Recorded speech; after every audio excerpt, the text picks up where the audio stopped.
우리 교회가 이제 설립된 지 77년이 됐습니다. 여러분, 우리나라에서는 99세 생일을 백수라고 말하고 있습니다. 그리고 88세는 미수다 이렇게 얘기해요. 여러분, 77세는 뭐라고 부르는지 아십니까? 기쁠 희자를 써가지고 희수다 이렇게 부르고 있습니다. 우리 교회가 오늘 희수의 생일을 맞이했습니다. 이렇게 77년 전에 우리 교회를 세우시고 지금까지 인도해 주신 우리 주님께 감사와 영광의 박수를 우리 같이 올려드립시다.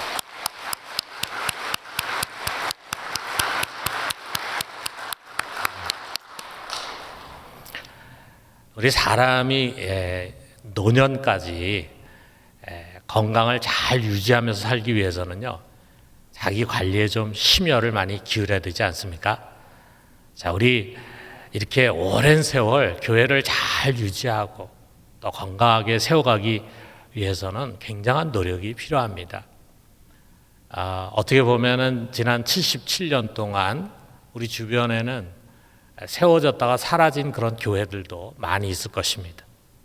이처럼 오랜 역사 속에서 교회를 세우고 또 교회를 지켜오는데 그 이름을 거론해도 될 만큼 앞장서고 또 헌신하고 또 수고한 그런 분들이 많이 있었습니다. 또 이름은 기억되지 않지만 묵묵히 자신의 자리에서 맡겨진 역할을 충실하게 감당한 우리 성도들도 많이 있었습니다. 자신이 몸담은 그 지역 교회, 그 교회를요, 정말 좋은 교회, 아름다운 교회로 잘 세우고 지켜간 분들은 언젠가 주님 앞에 설 때 잘하였도다, 착하고 충성된 종아, 이런 칭찬을 받을 것이고 아울러 큰 상급을 받게 될 것입니다. 여러분, 우리가 몸담고 있는 교회라는 곳은요, 신비한 곳입니다. 그냥 사람들이 모인 그런 조직체가 아닙니다. 바울이 디모데전서 3장 15절에서 교회를 이렇게 말하고 있어요. 이 집은 살아계신 하나님의 교회요, 진리의 기둥과 터니라 그랬어요. 교회는 하나님이 살아계신 곳입니다. 보이지 않지만 그분이 이곳의 주인으로 계십니다. 그분이 친히 자기의 몸을 세우시고 또 그 몸을 지키시고 성장시키십니다. 때로는 책망도 하십니다. 더 나아가서는 촛대를 옮겨서 교회 문을 닫게 할 수도 있습니다. 저는 20년간 여러분과 함께 섬겼던 이 교회를 누구보다도 사랑합니다. 함께 수고하고 함께 헌신하고 또 함께 성장하고 함께 교회를 세우고 또 함께 교회를 성장시킨 여러분 하나하나를 평생 아마 잊을 수 없을 것입니다. 저는 이제 모든 것을 내려놓으면서 희수를 맞이한 우리 교회가 앞으로 평강 중에 더 단단하고 건강한 교회로 성장하기를 간절히 바랍니다. 11년 뒤에 미수, 그리고 22년 뒤에 백수의 잔칫날에는 지금보다 더 훨씬 좋은 교회로 성장한 모습으로 우리가 함께 기뻐하고 축하했으면 좋겠어요. 어떻게 하면 그렇게 성장할 수 있을까? 오늘 우리가 읽은 이 성경에 그 열쇠가 있습니다. 이것은 또한 오랜 목회 경험에서 제가 사심없이 여러분에게 들려주고 싶은 메시지입니다. 제가 이제 목회를 막 시작한다면 이런 설교를 못할 거예요. 그런 거 있잖아요. 가려운데 긁어주는 게 자기는 못해요. 그런데 이제 저는 이 목회를 내려놓지 않습니까? 근데 이게 여러분이 꼭 들어야 하는 말씀이에요. 정말 우리 교회가 잘 되기 위해서, 정말 우리 교회 건강하게 성장하기 위해서 이것이 꼭 필요한 말씀이에요. 아마 후임으로 오신 목사님은 이런 설교하기 어려울 겁니다. 그러나 정말 필요한 설교이기 때문에 저는 이제 교회를 내려놓으면서 여러분에게 이 말씀을 꼭 드리고 싶습니다. 그러므로 여러분, 오늘 이 설교 말씀에 여러분이 마음을 열고 믿음을 담아서 은혜로 받아들일 수 있기를 바랍니다.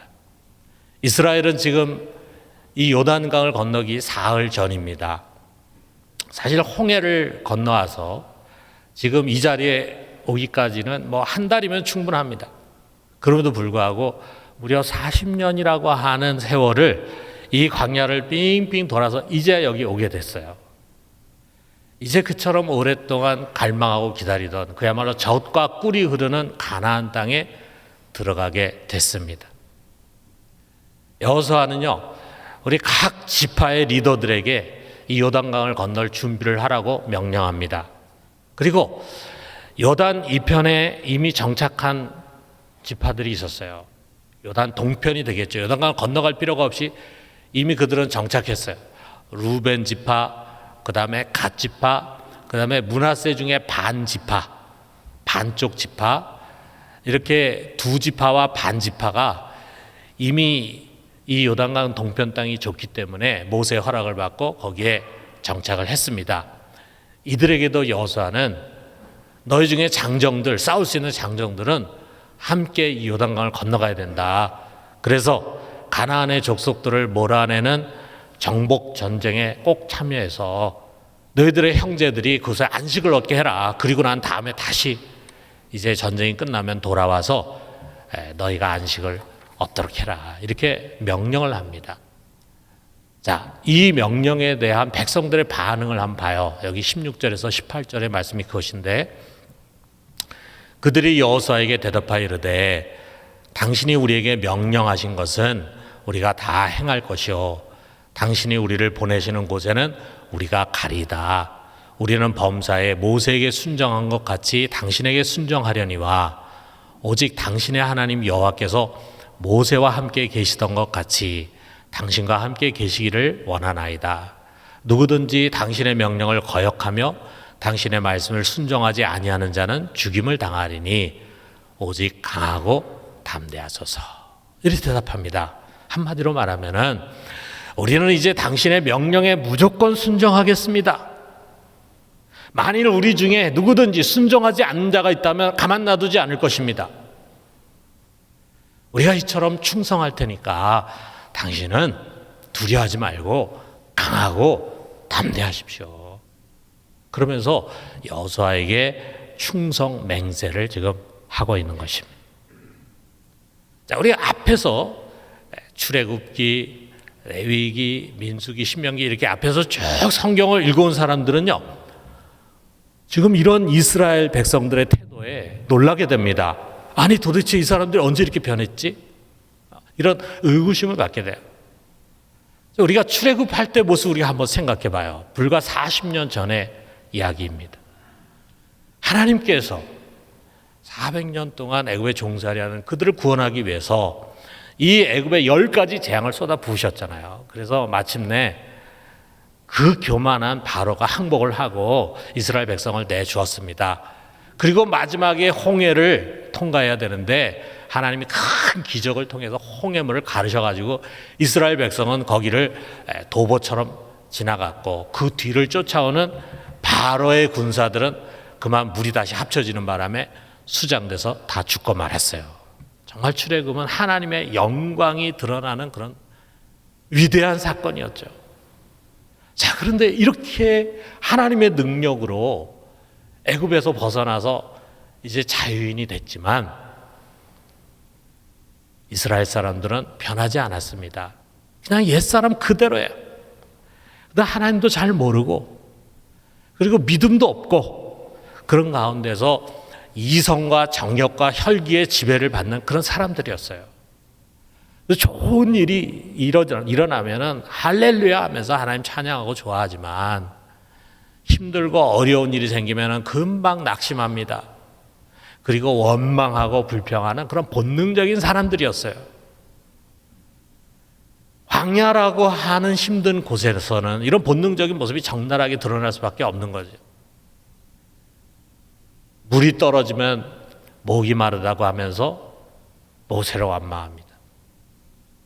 매일 하늘에서 만나가 떨어질 때 처음에는 그게 아주 달콤한 거니까 거기서 과자도 만들고 빵도 만들고 그러니까 너무 좋아하고 기뻐하다가 얼마 지나지 않아서는 이 하찮은 음식 싫습니다 하면서 불평합니다. 심지어는 우리 고기 좀 먹고 싶습니다. 고기 먹게 해달라고 투덜댔습니다. 그리고 이런 원망의 표적은 언제나 모세를 향했어요. 당신이 우리를 젖과 꿀이 흐르는 가나안으로 데려갔다고 했는데 이 척박한 광야가 웬 말이냐. 차라리 애굽에서 살았을 때가 더 배부르고 좋았다. 사사건건 시비를 걸고 불평을 토로했습니다. 그리고 모세에 대한 이 원망은 사실 그를 세우신 하나님에 대한 원망이었어요. 자, 200만 명이 넘는 백성들입니다. 얼마나 힘들었겠어요. 다음에 하소연이요, 모세의 고충이 어떤 것인가를 느끼게 해줍니다. 자, 민수기 11장 11절에 보니까 모세가 여호와께 여짜오되 어찌하여 주께서 종을 괴롭게 하시나이까? 어찌하여 내게 주의 목전에서 은혜를 입게 아니하시고 이 모든 백성을 내게 맡기사 내가 그 짐을 지게 하시나이까? 너무도 무거운 짐을 홀로 지고 괴로워하는 한 지도자를 우리가 연상할 수 있지 않습니까? 여러분, 모세는 우리가 보면은요, 권위적인 사람이 아니에요. 민수기 12장 3절에 모세에 대해서 이렇게 이야기하고 있어요. 이 사람 모세는 온유함이 지면의 모든 사람보다 더하더라. 그는 온유한 사람, 아주 탁월하게 온유한 사람, 화도 잘 안 내는 사람, 그러면서도 잘 참는 그런 지도자였어요. 그럼에도 불구하고 백성들이 끊임없이 그를 시험했습니다. 거의 마지막에 무리바라고 하는 곳에 가서는요, 사람들이 그를 또 막 신란하면서 거친 다툼이 일어납니다. 모세의 인내의 한계에 도달했어요. 그래서 하나님 명령대로 지팡이로 반석을 쳐가지고 이제 물을 내야 되는데 그 과정에서 모세답지 않게 그만 모세가 혈기를 내고 말았어요. 엄청 화를 내면서 지팡이를 한 번 두드려야 되는데 탁탁탁 두드리고 아마 이랬던 것 같습니다. 그것이 그만 하나님의 영광을 가리는 것이 되었고, 그 벌로 인해서 모세는 자기가 그렇게 그리던 가나안을 들어가지 못하는 자가 되고 말았어요. 참 얼마나 백성들이 그를 힘들게 했는지 모릅니다. 더구나 그들 중에 조금 나름 잘나고 또 힘이 있는 사람 중에는 모세의 권위에 도전하는 사람들이 나타났습니다. 그의 가족 중에서 벌써 아론이라든지 미리암이 모세의 권위에 도전하는 일을 하기도 했지만, 가장 큰 사건은요, 고라와 다단과 온이라고 하는 지도자를 중심으로 큰 무리가 당을 짓는 것이었어요. 이 무리들이 합세해가지고 당을 지어서 모세와 아론에게 반기를 들었습니다. 민수기 16장 3절이 그것을 말하는데, 그들이 모여서 모세와 아론을 거슬러 그들에게 이르되 너희가 분수에 지나도다. 회중이다. 각각 거룩하고 여호와께서도 그들 중에 계시거늘 너희가 어찌하여 여호와의 총회 위에 스스로 높이느냐. 그들은 모세와 아론을 향해서 너희들만 거룩한 거 아니야? 이 회중들이 다 거룩해. 하나님이 너희들과만 함께 있는 거 아니야? 이 회중들과 하나님 함께 계셔. 그런데 왜 너희들이 이 회중 위에 올라서려고 하느냐? 라고 하면서 회중을 앞세우지만 사실은 회중을 빌미로 해서 모세와 아론의 권위를 시기하면서 자신들의 지분을 주장하려고 하는 거예요.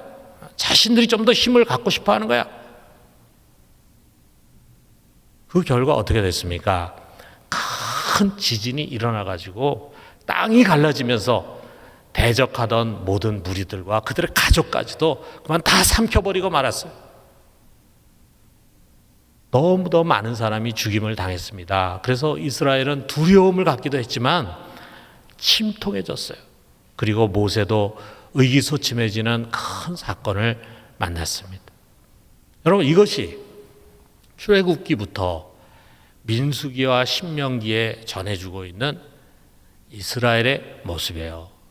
늘 한마디로 말하면은 전혀 말 듣지 않고 자기 마음대로 살아왔고 자기 마음대로 살고 싶어하는 야생마 있잖아요.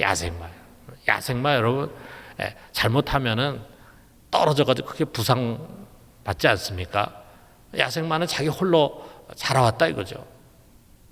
자, 모세가 할 수 있는 일은 매일 이들과 씨름하면서 어떻게든지 이들을 생존시키는 일이었습니다.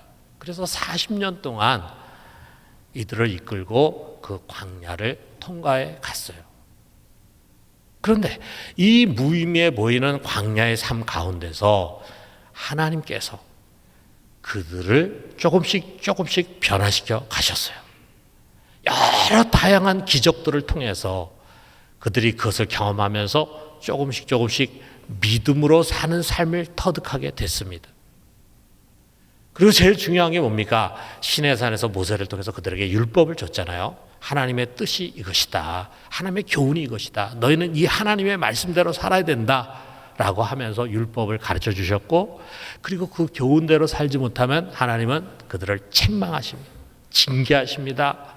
그러면서 그들의 굽어진 것들을 하나하나 바르게 만들어 가십니다. 그리고 그들을 의로 교육을 해 가셨어요. 어떻게 보면 광야의 삶 전체가요, 교육과 훈련과 연단의 장이었습니다. 구름 기둥과 불 기둥이 그들의 가는 길을 인도하기도 했지만 또 그들의 순종을 훈련하는 귀한 도구였어요. 그래서 구름 기둥이 서 있으면은 이스라엘 사람들은 장막을 거기다가 세우고 움직이지 않았어요. 그것이 한 달이건 심지어는 1년까지도 움직이지 않았어요. 그리고 그 구름이 움직이면은 비로소 장막을 거두고 그 구름을 따라서 옮겨갔습니다. 순종의 훈련을 받는 거죠. 때로는 마실 물과 먹을 음식을 가지고, 때로는 뱀과 전갈을 가지고, 때로는 뜨거운 태양과 추위를 가지고 그들을 연단시키셨습니다. 그리고 때로는 외적들, 곧 인생 막대기와 사람 채찍을 가지고 그들을 단련시키셨습니다. 자, 우리 광야에서의 40년이 얼마나 힘들었습니까? 얼마나 많은 고난과 시련과 어려움이 있었습니까? 그런데 그런 모든 고난과 시련의 목적이 분명했어요. 신명기 8장 2절에서 3절이 그것을 말합니다. 내 하나님 여호와께서 이 40년 동안에 내게 광야 길을 걷게 하신 것을 기억하라. 이는 너를 낮추시며 너를 시험하사 내 마음이 어떠한지 그 명령을 지키는지 지키지 않는지 알려 하심이라. 너를 낮추시며 너를 줄이게 하시며 또 너도 알지 못하며 내 조상들도 알지 못하던 만나를 내게 먹이신 것은 사람이 떡으로만 사는 것이 아니요 여호와의 입에서 나오는 모든 말씀으로 사는 줄을 내가 알게 하려 하심이라. 하나님 이런 아주 원대한 뜻을 가지고 그들을 영적인 사람들로 만들기 위해서 40년 동안 광야에서 그들을 시험하신 것입니다. 그런 훈련과 연단의 결과 이스라엘은요 서서히 변화돼 갔어요. 자기들도 모르게 변화돼 갑니다. 어떻게 변화돼 갑니까? 겸손하고 온유한 자들이 됐어요. 한마디로 순종할 줄 아는 자들이 된 것입니다.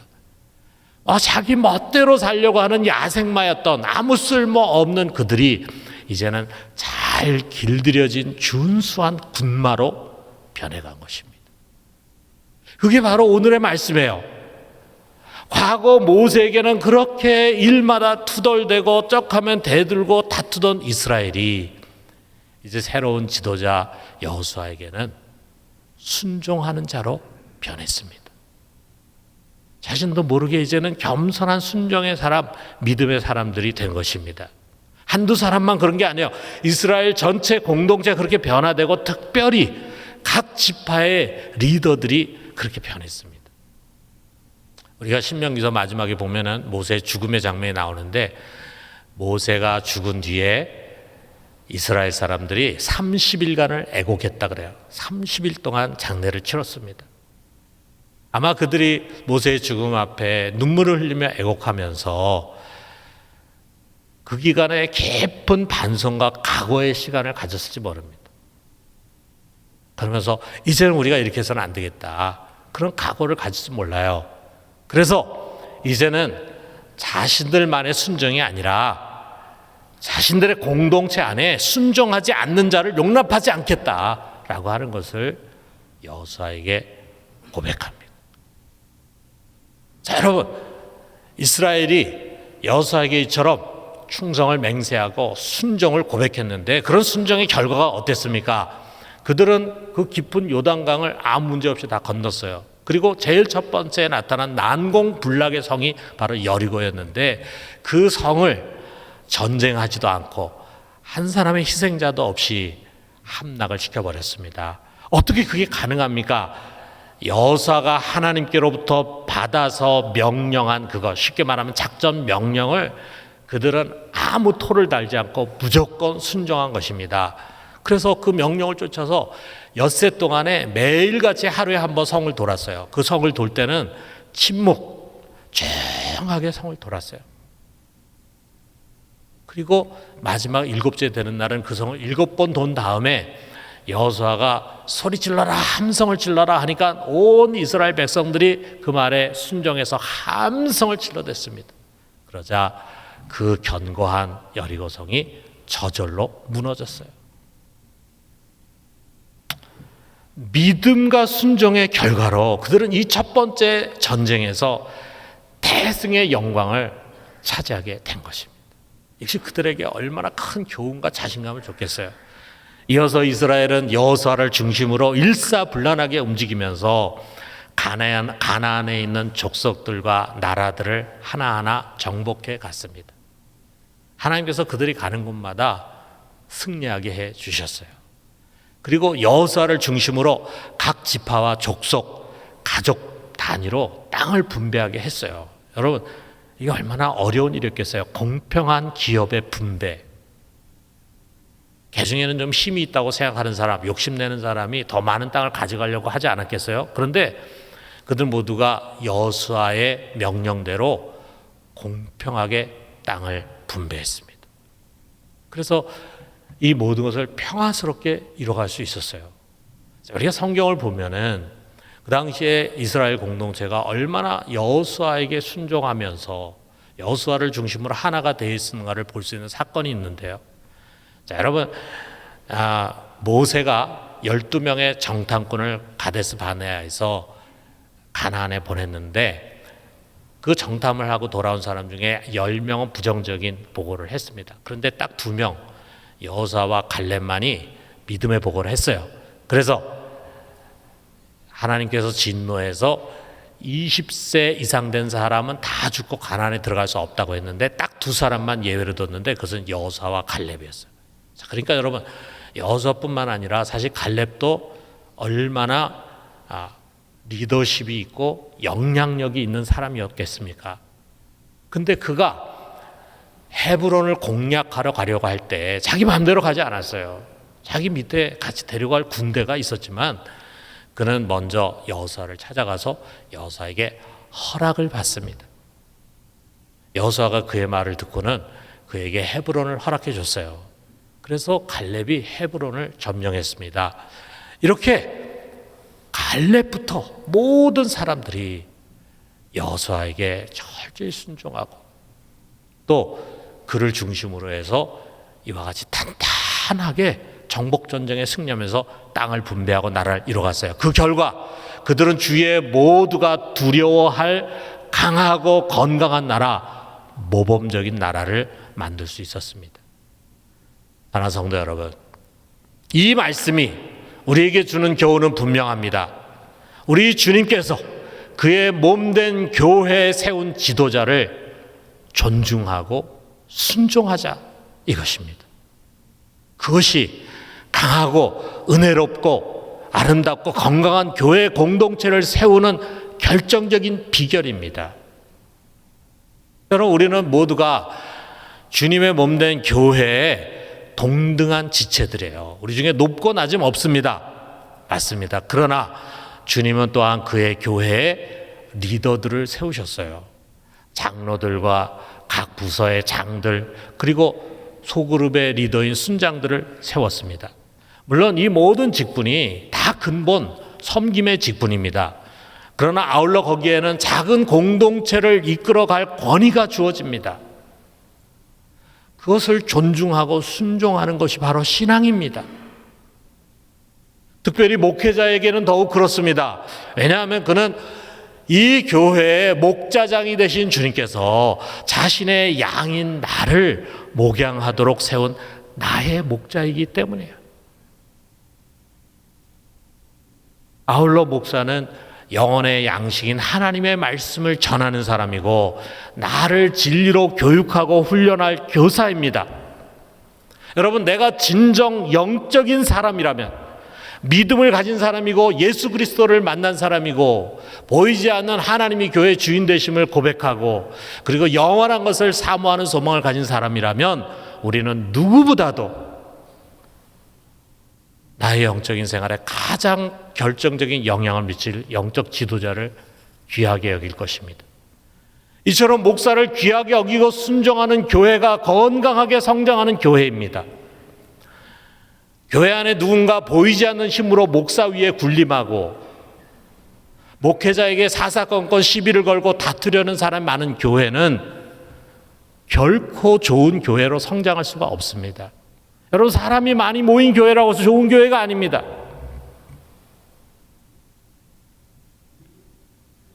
이것은 전 세계 어느 교회나 해당되는 가장 단순하면서도 분명한 사실입니다. 사랑하는 성도 여러분, 그러므로 여러분 자신의 영성이나 또는 우리 교회 공동체를 위해서 주님께서 주신 이 말씀을 경청하고 받도록 합시다. 히브리서 13장 17절의 말씀이에요. 자, 우리 같이 한번 읽읍시다. 너희를 인도하는 자들에게 순종하고 복종하라. 그들은 너희 영혼을 위하여 경성하기를 자신들이 청산할 자인 것 같이 하느니라. 그들로 하여금 즐거움으로 이것을 하게 하고 근심으로 하게 하지 말라. 그렇지 않으면 너에게 유익이 없느니라. 목사님으로 하여금 근심 가운데 목회하기 위해서는 안 됩니다. 그러면 교인들 개개인의 영성이나 교회에 아무 유익이 없습니다. 목사님 즐겁게 목회할 수 있도록 해야 합니다. 목사님이 즐겁게 목회하고 교인들을 섬기는 비결은 다른 무엇이 아니에요. 오늘 이스라엘이 보여준 태도 그대로예요. 여기에 말씀 주신 그대로예요. 너희를 인도하는 자에게 순종하고 복종하라. 이거예요. 여러분, 여기 이스라엘이 그걸 보여주고 있잖아요. 이제 막 지도자로 세운 여호수아 앞에 온 백성과 지도자들이 순종과 충성을 서약합니다. 그랬을 때 여호수아가 얼마나 큰 힘을 얻었겠어요. 물론 하나님께서 그 전에 강하고 담대하라. 내가 너와 어딜 가든지 함께하리라 약속해 주셨기 때문에 그 믿음으로 힘을 얻기도 했지만, 그러나 그가 지도하고 다스려야 할 백성들과 백성의 지도자들이 그 앞에 나와서 이처럼 순종과 충성을 사역할 때 여기서 얼마나 힘을 얻었겠습니까? 그래서 그는 그 위에 용기 백배 해가지고 백성들과 한 마음이 돼서 아까 열거한과 같이 이스라엘을 위해서 큰 일을 이룰 수 있었던 것입니다. 사랑하는 성도 여러분, 이제 주님께서 우리 교회에 새로운 목사를 세우셨습니다. 우리 목사님은 영성과 인격과 성품에 있어서 잘 준비된 분입니다. 저는 그분 속에 정금과 같은 보배로운 은사들이 많이 있는 것을 예전부터 보아왔어요. 사랑하는 성도 여러분, 이스라엘이 여호수아에게 했던 것처럼 여러분의 영적 지도자에게 순종하십시오. 그를 존경하고 그리고 귀하게 여기십시오. 혹시 부족함이나 실수가 있을 수 있겠죠. 뭐 사람이 온전한 사람 누가 있겠어요. 그의 지금 가지고 있는 것 중에 부족함도 있을 수 있겠고 또 목회하는 과정에서 실수도 있을 수 있겠죠. 여러분, 그런 것을 볼 때마다 비방하기보다는 위에서 기도해주고 그리고 사랑으로 덮어줘요. 그리고 필요하다면은 겸손한 자세를 가지고 권면해 주십시오. 이것이 바른 태도입니다. 영적인 지도자에게 무례하게 행하거나 뒤에서 비방하는 것은 하나님이 가장 싫어하시는 교만이라는 것을 여러분 명심해야 합니다. 이처럼 성도들이 자신 위에 세워진 영적 지도자를 소중하게 대하면은요, 목사님은 즐거움으로 목회를 하면서 교인들을 위해서 자기의 모든 것을 헌신하게 됩니다. 그리고 정말 100분 자신에게 주어진 은사를 발휘하고 모든 것을 다 사용해서 교회를 위해서 귀한 사역들을 이뤄가게 될 것입니다. 사랑하는 성도 여러분, 목사님과 함께 우리 교회를 평강 중에서 견고한 교회, 이 시대에 반드시 있어야 하는 교회, 세상에 선한 영향을 미치는 건강한 교회로 세워갈 수 있게 되기를 주님의 이름으로 축원합니다.